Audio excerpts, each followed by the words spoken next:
Did you know that evidence of mining in Africa dates back over 43,000 years? This is just one piece of the vast and often overlooked history of the African continent. Welcome to African History Focus, where we delve into the untold stories, hidden empires, and suppressed facts about Black civilizations. For too long, the narrative of Africa has been shaped by outsiders, minimizing its achievements and ignoring its profound contributions to humanity. Today, we begin to correct that imbalance. Africa is not just the cradle of humanity, it is also a continent of innovation, intellectual prowess, and enduring cultural legacies. Let's journey back to the very beginning, to the dawn of humankind. The oldest known remains of anatomically modern humans were found in Omo, Ethiopia, dated to an astounding 195,000 years ago. Think about that. Nearly 200 millennia ago, our ancestors walked the earth in Africa. And the story doesn't stop there. Fossils of earlier hominins, our evolutionary predecessors, go back even further, 4 to 5 million years, with Ardipithecus ramidus dated to at least 4.4 million years ago.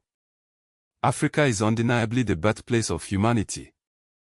But the continent's contributions extend far beyond our origins. Ancient Africans were not just surviving, they were innovating, creating, and building complex societies. At Katanda, in what is now the Democratic Republic of the Congo, archaeologists have unearthed finely made barbed harpoon points, evidence of sophisticated fishing technology dating back tens of thousands of years. At Ngwenya, also known as Bomvu Ridge, in Eswatini, lies one of the oldest known mining sites in the world. Evidence suggests that Africans were extracting hematite, a type of iron ore, over 43,000 years ago. This is not a colonial-era mine, this is a testament to the ingenuity and resourcefulness of ancient Africans. Consider also the Yuan Mahogiag infant mummy found in southwestern Libya, dated to around 7,400 BC. This remarkable discovery predates the earliest known Egyptian mummies by at least 1,000 years, demonstrating that deliberate mortuary practices were taking place in the Sahara during a period when the region was climatically different from today. The Sahara was once a green and fertile land, and its inhabitants were pioneers in their own right. Moving forward in time, we encounter the Nok culture of central Nigeria, flourishing roughly from 1000 BC to 300 C. The Nok people were skilled artisans, renowned for their terracotta sculptures. These sculptures are not just works of art, they provide valuable insights into the Nok society, revealing details about their hairstyles, dress, and possible social hierarchies. These terracotta heads stand as a powerful reminder that complex societies existed in West Africa long before European contact. Tikrit, located in modern-day Mauritania and Mali, represents another example of early West African civilization. Beginning around 4000 BC, Tikrit was one of the oldest known complexly organized societies in West Africa. Its people were skilled farmers and builders, developing sophisticated agricultural techniques and constructing impressive settlements. The Bantu migrations represent one of the most significant demographic and cultural shifts in African history. Beginning in the region of Cameroon around 3000 BC, the Bantu people spread their languages, technologies, and agricultural practices across a vast area of Africa, shaping the linguistic and cultural landscape of much of the continent. This migration continued for centuries, leaving an indelible mark on the history of Africa. The Mali Empire and the wider Monde world were centers of learning and scholarship. Major trans-Saharan scholarly and archival traditions flourished, with private family libraries preserving countless manuscripts for centuries. These manuscripts covered a wide range of subjects, including law, theology, astronomy, genealogy, and scholarship. They provide invaluable insights into the intellectual and cultural life of medieval West Africa. These ancient texts are a testament to the intellectual vitality of African societies. Beyond these specific examples, consider the broader history of pre-colonial medicine in Africa. Reports suggest that skilled surgeons in parts of East Africa were performing complex procedures, including autopsies, caesarean sections, and using antiseptics, anesthetics, and cautery irons. These practices demonstrate a sophisticated understanding of the human body and a commitment to healing. All of these hidden history challenges outdated portrayals of Africa as historically static or pre-modern. It reveals multiple centers of innovation, state formation, and knowledge production. It compels us to reassess our understanding of Africa's role in world history. So, why has so much of this history been overlooked? The reasons are complex, but they include colonial era biases, selective education, and the loss of archival materials.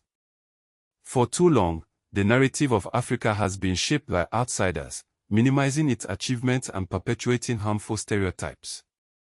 But the tide is turning.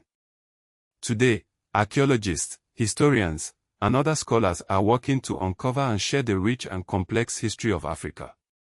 Archaeology, linguistics, and manuscript studies are increasingly central to African heritage policy and education reform across the continent. The legacy of Bantu languages remains visible today in the language map of Central, Eastern, and Southern Africa. Heritage sites and museum collections linked to Nok, ancient mining, and Saharan mortuary traditions are important for tourism, scholarship, and cultural nationalism. The preservation of manuscripts in West Africa continues to matter for modern debates over archives, repatriation, and cultural sovereignty. What we've discussed today is just the tip of the iceberg. The true depth and breadth of African history are still being uncovered. Claims that Africans reached the Americas in 1311 CE are reported in some secondary summaries, but those claims require stronger sourcing before we can confidently include them in this documentary. And while the idea of an Africa was Paradise Golden Age is rhetorically powerful, we need precise archaeological or historical evidence to support it. The idea of suppressed history is best grounded in documented patterns of colonial extraction, selective education, and archival loss, rather than conspiracy language. Be wary of claims about very ancient agriculture dates or exact technological fasts, as these may vary by site, method, and calibration. We must be careful not to overstate or misrepresent the evidence. The goal is not to create a romanticized or idealized version of the past, but to present an accurate and nuanced account of African history. The story of Africa is a story of resilience, innovation, and cultural richness. It is a story that deserves to be told, and it is a story that is finally beginning to be heard. The next time you hear someone say that Africa has no history, remember the Omo remains, the Katanda harpoons, the Ngwenya mine, the Nok terracottas, and the Timbuktu manuscripts. Remember that Africa is not just the cradle of humanity, it is also a continent of enduring achievement. The journey of rediscovering Africa's hidden history has only just begun. Let's commit to learning more, sharing these stories, and celebrating the rich and complex legacy of the African continent. Only then can we truly appreciate the full scope of human history. Scene 1: Omo Kaibish, Ethiopia, excavation site where the oldest Homo sapiens remains were found, arid landscape, wide shot, cinematic 8K.